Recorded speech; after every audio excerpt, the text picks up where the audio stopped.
এ কেমন আম্পায়ার, পরপর দুইটা বাউন্স হয়েছে, নো বল দিছে না, খেলতাম না।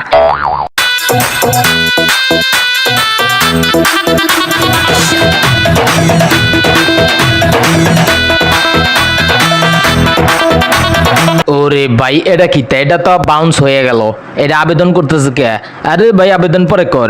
এ আম্পায়ার আম্পায়ার কি আম্পায়ার আম্পায়ার কি আম্পায়ার থার্ড আম্পায়ার কাছে দিয়ে দিছে।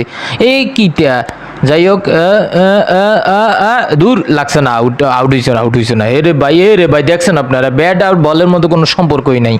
এরে ভাই আপনারা দেখেন আউট হয়েছে, ওরে ভাই লাগে নাই, not out, it's not out bro, not out. ভাই বাউন্স হয়েছে, বাউন্স হয়েছে, দে বাউন্স নাম্বার 1 দে। এরে ভাই দিল না, দেখছো এটা কোনো কথা? যাই হোক বন্ধুরা, বাংলাদেশের খেলোয়াড় এবং শ্রীলঙ্কার খেলোয়াড় খুবই টেনশনে আছি, সেই টেনশন।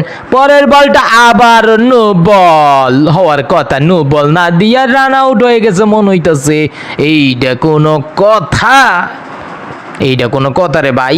What is this? সবাই তাহলে দিতেছে কি লিগিয়া? এটা তো নো বল হওয়ার কথা, নো বলে একটা ফ্রি হিট হবে, ইটস রান আউট হয়ে গেছে। আরে ভাই পরপর এরকম সিটারি বাটপারি যদি করে তাহলে তো আউট হবেই। এরে ভাই খেলা বন্ধ করে দেওয়া উচিত।